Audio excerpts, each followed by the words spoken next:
ہوں کہ جو آج ابھی کچھ دیر پہلے سپریم کورٹ بار ایسوسی ایشن نے ایک اپنی پریس ریلیز جاری کی ہے جس میں انہوں نے لاتعلقی ظاہر کی ہے ان تقاریر سے جو کہ لاہور میں ایک کانفرنس میں ہوئی. میں سمجھتا ہوں یہ بڑی خوش آئند بات ہے اور جو مہم ایک چلائی جا رہی ہے ججز کے خلاف خصوصاً اور اس میں فوج کو بھی لے آتے ہیں، اس سے سپریم کورٹ بار ایسوسی ایشن نے جس لاتعلقی کا اظہار کیا ہے یہ ایک بڑی خوش آئند بات ہے.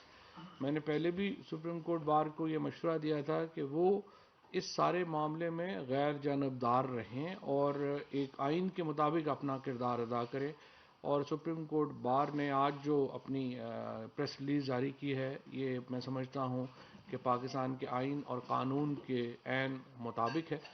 اور اس کے اوپر دوسری جو اب جس طریقے سے ویڈیو ریلیز ہوئی اور اس کے بعد میں یہاں پہ جو اگر سماعت ٹیلی ویژن نے جس طریقے سے اس کو پورا اس کا جو فورینزک ہے اس کا کچا چٹھا کھولا، اگر اس کی تعریف نہ کروں تو میرا یہ خیال ہے کہ ان کی وہ جو ٹیم ہے اس کے ساتھ زیادتی ہوگی.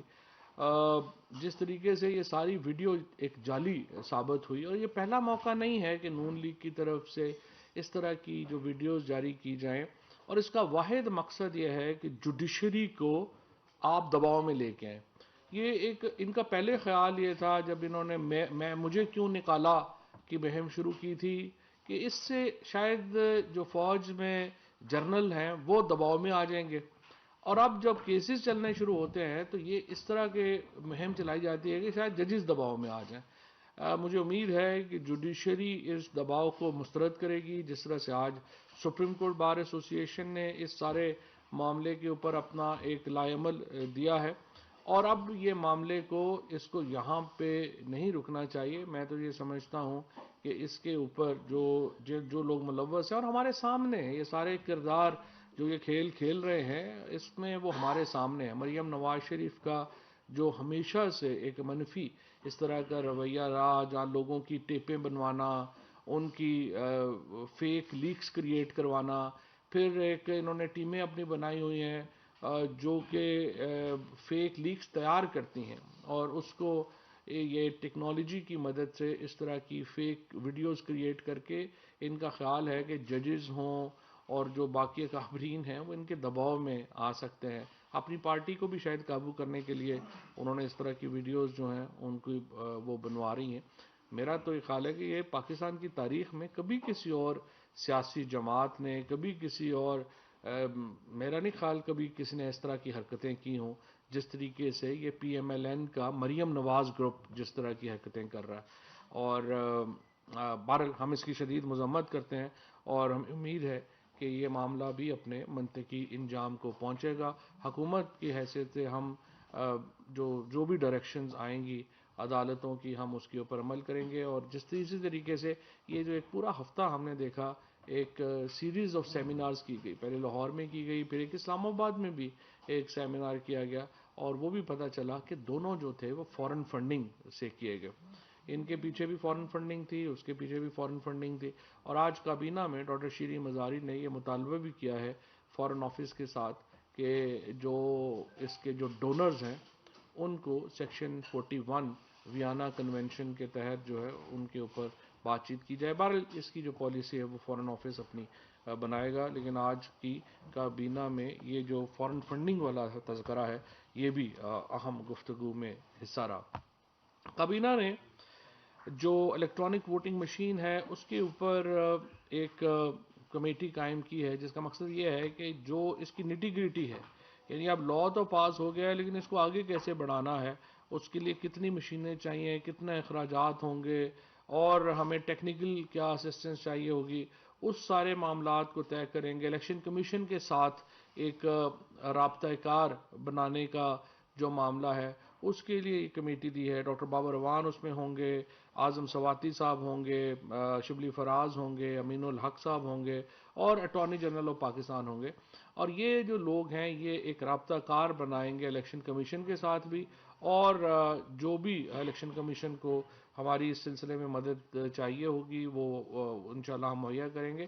اور یہ ایک لازمی بات ہے کہ اگلے انتخابات ہر صورت میں الیکٹرانک ووٹنگ مشین کے اوپر ہونے چاہیے اور ہوں گے، اور اس کے ساتھ ساتھ جو 90 لاکھ پاکستانی جو کہ باہر ہے اس کا ووٹ جو ہے وہ انشاءاللہ تعالی اس دفعہ کاسٹ ہوگا.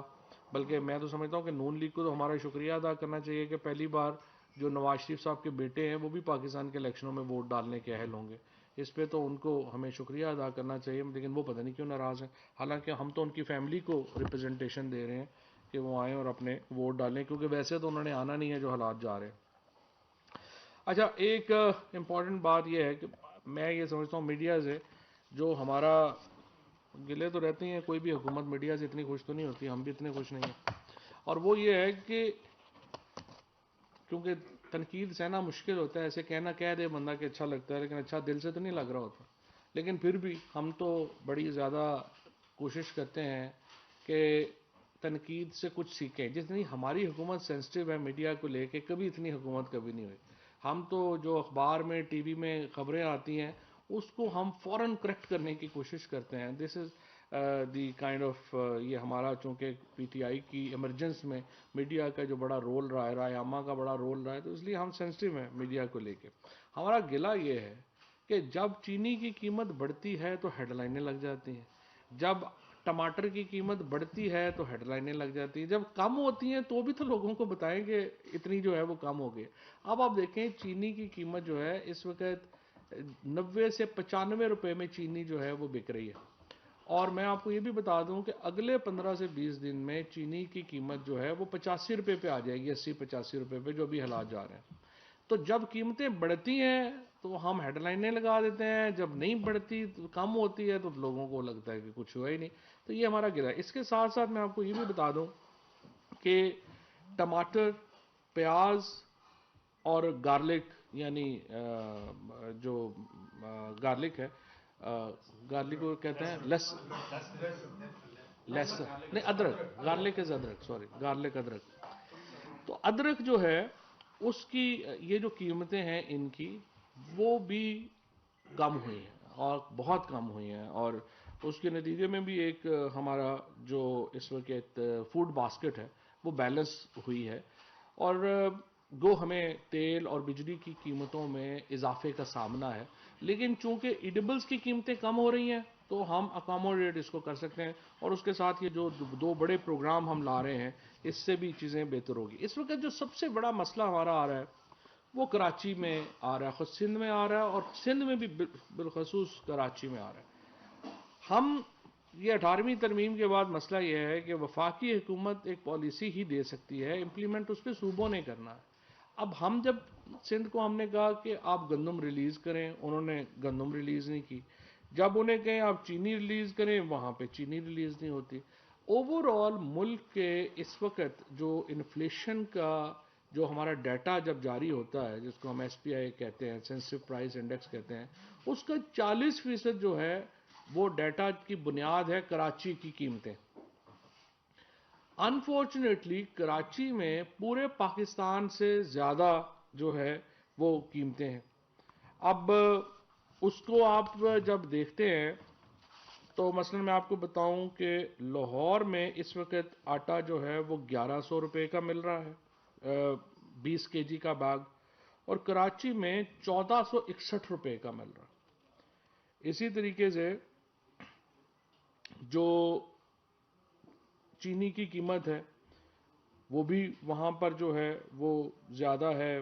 اس وقت جو ہے وہ کراچی میں وہ تقریباً 107 روپے کی چینی وہاں پہ مل رہی ہے، جبکہ باقی راولپنڈی، گوجرانوالہ، لاہور، فیصل آباد، سرگودا، ملتان اور پشاور، بنوں، ان تمام جگہوں کے اوپر چینی جو ہے وہ اب 90 روپے میں مل رہی ہے. اس کے ساتھ حیدرآباد کی اوپر بھی اگر آپ دیکھیں تو وہاں پر بھی جو چینی ہے وہ اب 100 روپے کے اوپر مل رہی ہے، لیکن آٹا حیدرآباد میں بھی 1443 روپے کا مل رہا ہے. تو ہمارا مسئلہ یہ ہے کہ جب یہ میڈیا کے ساتھ میری گزارش یہ بھی ہے کہ یہ سندھ حکومت کو کچھ سمجھانے کی بھی صحیح کریں، کوئی کوشش کریں کہ یہ وہاں کے جو اربن ایریاز کے لوگ ہیں وہ شدید مشکل میں ہیں، کیونکہ سندھ حکومت کے فیصلے جو ہیں وہ بر وقت نہیں ہوتے، ریلیز بر وقت نہیں ہے، اور اس سے ایک بہت بڑا کرائسس جو ہے وہ کریٹ ہو رہا ہے اور سندھ حکومت کے خلاف ہمیں ایک بڑا. اس کے ساتھ ساتھ آپ دیکھیں وہاں پہ بیانات آ گئے ہم ویٹ امپورٹ کر رہے ہیں اور سندھ میں آرام سے انہوں نے کہہ دیا کہ جی ہماری تو گندم چوری ہو گئی ہے. اب یہ تو ہم $700 ملین آپ لگا رہے ہیں گندم امپورٹ کرنے کے اوپر, آپ لوکل گندم آپ کہہ رہے ہیں جی چوری ہو گئی ہے. تو یہ جو چیزیں ہیں اس کو ہمیں بڑی سنجیدگی سے دیکھنا پڑے گا اور ہم غور کر رہے ہیں اس کے اوپر کہ ہمیں پھر اگر سندھ حکومت اس کے اوپر کوئی کارروائی نہیں کرتی ہے پھر ہمیں کارروائی کرنی پڑے گی, پھر چیخیں 7 آسمانوں تک جائیں گی. تو اس لیے میں مراد علی شاہ صاحب سے کہنا چاہتا ہوں کہ آپ اپنے آپ کو ذرا in line of the duty کریں, اس طرح سے آپ جو ہے وہ لوگوں کو فور گرانٹیڈ نہ لیں اور اپنے معاملات جو ہیں ان کو ٹھیک کریں, ادروائز پھر ہمیں کارروائی کرنی پڑے گی. پھر آپ کی ناراضگیاں شروع ہو جائیں گی کہ یہ جمہوریت خطرے میں آ جائے گی اور آ جائے گا کہ سندھ میں یہ کر دیا اور وہ کر دیا.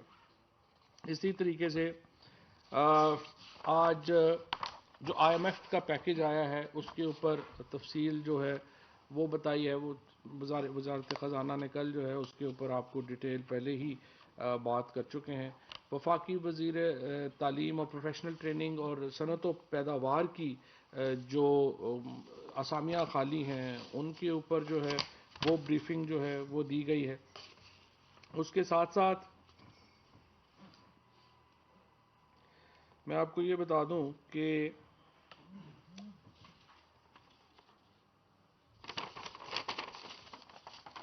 جو اسامیاں خالی ہیں ان کے لیے کچھ رولز میں امینڈمنٹ درکار ہے, لہٰذا وہ اس کو جو ہے وہ کریں گے. وزارت صنعت و پیداوار نے بتایا ہے کہ وزارت کے زیر انتظام اداروں میں زیادہ تر وہ اسامیاں خالی ہیں جن کو یا تو دوسری وزارتوں میں ضم کیا جا رہا ہے, یعنی وہ پروسیس ان کا چل رہا ہے اس میں, تو اس لیے وہ انہوں نے خالی رکھے ہوئے ہیں. James and jewellery development authority قائم کرنے کی منظوری دی گئی ہے تاکہ جیمز اور جیولری کی برآمدات کو بڑھایا جا سکے اور قیمتی زر مبادلہ حاصل کیا جا سکے. سول ایویشن اتھارٹی نے پاکستان اور برطانیہ کی سول ایویشن اتھارٹیز کے درمیان فریم ورک کی منظوری دی ہے. 3 سال کا یہ معاہدہ ہوگا اور کمرشل ایئر لائنز کے معیار کو بہتر بنایا جائے گا. انٹلیکچوئل پراپرٹی آرگنائزیشن IPO کے بورڈ آف ڈائریکٹرز کو 1 ہفتے کے لیے ملتوی کیا گیا ہے. Private educational institution regulatory authority پر ممبران کی تعیناتی متعلقہ قواعد و ضوابط کے مطابق. اچھا, ایک میں اور بھی میڈیا میں بھی یہ بات کرنا چاہتا ہوں. دیکھیں میں ابھی دیکھتا ہوں کہ جو ایجنڈا ہوتا ہے اس کو ویسے ہی ذرائع سے بتا دیتے ہیں یہ بھی منظور ہو گیا یہ بھی منظور ہو گیا, پھر پیمرا اس کے اوپر کوئی کارروائی کرے گا پھر ہم کہیں گے کہ جی بڑا ظلم ہو گیا, میڈیا کی فریڈم جو ہے وہ ہو گیا. تو تھوڑی سی اپنی ذمہ داری کا احساس جو ہے وہ کرنا چاہیے. الیکٹرانک سرٹیفکیشن ایکریڈیشن کونسل پر 3 سال کے لیے ممبران جو ہیں وہ تعینات کیے گئے ہیں. شہزاد سمیع عبد الواحد خان اور ایڈوکیٹ غلام مصطفیٰ صاحب جو ہیں ان کو نیشنل ٹیلی کام کارپوریشن کے ممبران میں جو ہے وہ شامل کیا گیا ہے. میاں محمد احمد صاحب کو ممبر پورٹ کاسٹم اتھارٹی تعینات کیا گیا ہے عارضی طور کے اوپر. اس کے بعد ریاض MOU آن پورٹ اسٹریٹ کنٹرول میں پاکستان کی شمولیت کی منظوری دی گئی ہے, یعنی کراچی کا پورٹ اور ریاض کا پورٹ آپ آپس میں ڈائریکٹ کمیونیکیشنز جو ہیں وہ کر دیں گے. 38 نئی دوائیوں کی قیمتوں کے تعین کی منظوری دی گئی ہے. یہاں پہ یہ میں آپ کو بتا دوں کہ یہ جو ہمارا فارما سیکٹر ہے اس میں جو قیمتوں کے اوپر رد و بدل کیا گیا ہے اس کے نتیجے میں پاکستان کے فارما سیکٹر نے ایک بہت بڑی گروتھ شو کی ہے اور انشاءاللہ اگلے 2-3 دنوں میں ڈاکٹر فیصل کو آج میں درخواست کی ہے کہ اس کے اوپر ایک ڈیٹیل بریفنگ دے کہ کس طرح سے ہم نے اپنی فارماسیوٹیکل انڈسٹری جو ہے اس کو بہت تگڑا کر دیا ہے اور پہلی بار اب پاکستان کی فارما انڈسٹری اپنے پاؤں کے اوپر جو ہے وہ کھڑی ہو رہی ہے. کابینہ نے سعید احمد واچ کو 3 سال کے لیے CEO سکھر الیکٹرک کمپنی یعنی سیپکو کا جو MD ہے CEO جو ہے وہ تعینات کیا گیا ہے. اور حیدرآباد کے جو CEO ہیں ان کو نور احمد جو حیدرآباد کے CEO ہیں ان کو ہٹا دیا گیا اپنے عہدے سے اور نور احمد سومرو جو ہیں ان کو ہیسکو میں CEO جو ہے وہ ابھی جو ہے وہ لگایا گیا ہے ان کی جگہ. وزارت آبی وسائل کی سمری کی منظوری دیتے ہوئے جمیل اختر صاحب کو ممبر پاور وابڈا جو ہے وہ لگایا گیا ہے. جاوید اختر لطیف کو بطور ممبر وابڈا 3 سال کے لیے تعینات کیا گیا ہے. ممبر وابڈا جاوید اختر لطیف یہ ہوں گے ممبر واٹر وابڈا. اور جمیل اختر صاحب کو ممبر پاور لگایا گیا. یعنی 2 اپائنٹمنٹس ہوئی ہیں. جمیل اختر صاحب ممبر پاور ہوں گے اور جاوید اختر صاحب ممبر واٹر ہوں گے. کیبنٹ کمیٹی میں توانائی کے 4 نومبر اور 11 نومبر 2021 کے منصوبوں کے فیصلوں کی توثیق کی گئی ہے. یہ اس میں تھوڑا میں آپ کو امپورٹنٹ بتا دوں, اس پہ ایک تفصیلی پریس کانفرنس علیحدہ ہوگا. 2 بڑی